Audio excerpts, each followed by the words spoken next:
Ciao mga tao, buongiorno. Thank you Lord sa isang bagong araw at panibagong buhay na ipinahiram niyo sa bawat isa sa amin at sa aming buong sambahayan. For today's video, tara at samahan niyo kami ni Kulasa na maglaban ng aming mga blankets. Sasamantalahin ko yung araw na to kasi sobrang init ng araw. Magandang magpatuyo mamaya. Dito kami palagi naglalabas sa laundry shop ng mga blankets kasi malalaki siya, hindi naman siya kasya dun sa washing machine namin sa bahay. And dito, self-service din ang mag-laundry. Fully automated naman siya kaya madali lang siyang i-operate. Maglalagay ka lang ng coins or bills, pwede rin naman ng bills, nagsusukli naman yung machine. Then pipiliin mo lang yung machine kung anong number yung machine na gagamitin mo, then automatic na siyang maglalaba. Antayin mo na lang siya matapos around 40 minutes, ganon. Kung napapansin ninyo, ang dami kong nilalagay, tatlong blanket yung nilagay ko sa isang washing machine. Malaki naman kasi yung capacity niya, 16 kilos. So, maluwag pa actually siya sa tatlong blankets. Dalawang machine yung ginamit ko dahil hindi naman kasya lahat yung 6 na blanket sa isa lang. Then, isasarado na natin siya. Be sure na maayos yung pagkakalak niya kasi hindi siya aandar kapag open pa siya. Hindi maayos yung pagkasarado. And ito nga at maglalagay na tayo ng coins. Actually, bills yung ginamit ko.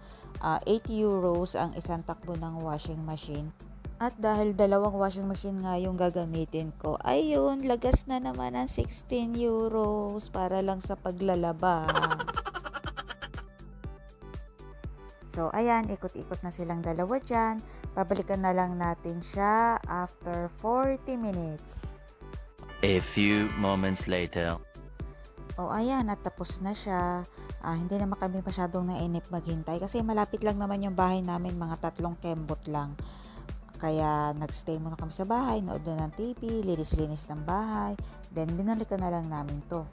Bale, hindi pa to totally tuyo, hindi ko kasi siya din-dryer kasi nga, maganda naman yung sikat ng araw. Sobrang init today, kaya ayan, ibibilad ko na lang siya sa bahay. Maganda naman yung sampayan namin doon, malaki yung sampayan namin sa bahay.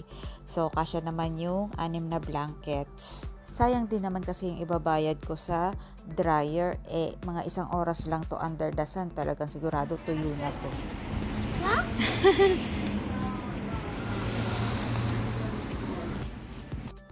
And habang nagtutulak si Kulasa ng blankets pa uwi ng bahay, isisingit natin ang ating Italian word for today. And our Italian word for today is lavatrice. Lavatrice means washing machine. At ito nga, naisampay ko na silang lahat dito. Sakto silang 6 dyan sa sampayan namin. Ang ganda-ganda ng sikat ng araw. Sobrang init. O siya, hanggang dito na lang muna. Until next time. Ciao!